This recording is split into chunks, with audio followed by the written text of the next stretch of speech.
السلام علیکم، welcome to my channel القمر آن لائن انسٹیٹیوٹ۔ آج کی اس ویڈیو میں ہم نجاست سے متعلق جو متفرق احکام ہیں ان کو جانیں گے۔ تو پہلا مسئلہ یہ ہے کہ مچھلی، پانی کے دیگر جانور، کھٹمل اور مچھر کا خون، ان کا کیا حکم ہے کہ یہ نجاست کہلائیں گے یا نہیں؟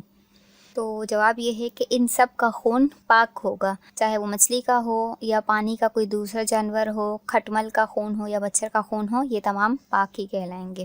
پاخانے پر سے مکھیاں اڑ کر کپڑے پر بیٹھیں تو کیا حکم لگے گا؟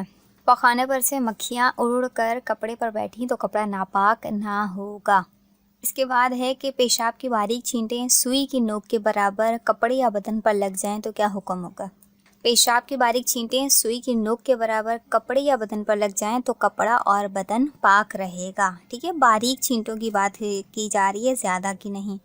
اگر ایسا کپڑا پانی میں پڑ گیا تو بھی ناپاک نہیں ہوگا۔ پھر ہے کتا بدن یا کپڑے کو چھو جائے تو کیا حکم ہوگا؟ تو کتا بدن یا کپڑے کو چھو جائے تو اگرچہ اس کا جسم تر یعنی گیلا ہو، کپڑا اور بدن پاک ہی رہے گا۔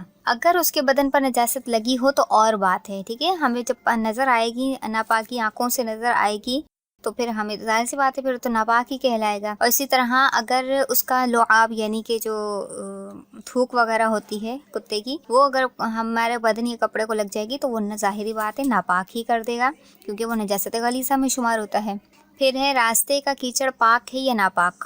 راستے کا کیچڑ پاک ہے جب تک کہ اس کا ناپاک ہونا معلوم نہ ہو، ٹھیک ہے، جب تک کہ ہم خود اپنی آنکھوں سے نہ دیکھ لیں کوئی رنگ، بو وغیرہ جس سے پتہ چلے کہ ہاں یہ کیچڑ جو ہے وہ ناپاک ہے، تو تب تک ہم جو ہے وہ اسے ناپاک نہیں کہہ سکتے۔ اگر کیچڑ کپڑے یا بدن پر لگی اور بے دھوئے نماز پڑھ لی تو ہو گئی، مگر دھو لینا بہتر ہے۔ ظاہری طور پر تو ہمیں نجاست نہیں معلوم ہو رہی، نظر آ رہی ہوتی، البتہ وہ پاک ہی ہوتی ہے، اور بے دھوئے نماز بھی ہم پڑھ سکتے ہیں، لیکن پھر بھی دھو لینا بہتر ہے۔ اچھا، اب نیکسٹ لیکچر میں جو ہے وہ میں آپ کو نجاست غلیظہ اور خفیفہ کو یاد رکھنے کا آسان طریقہ بتاؤں گی، کہ تاکہ ہم آسانی سے یاد کر سکیں کہ کون سی چیز ناپاک ہے، اور مطلب کون سی چیز نجاست غلیظہ میں شمار ہوتی ہے، کون سی خفیفہ میں، کیونکہ اکثر ہم جو ہے وہ مکس کر جاتے ہیں کہ غلیظہ کون سی ہے اور خفیفہ کون سی ہے۔ تب تک کے لیے مجھے دیجیے اجازت، اللہ نگہبان۔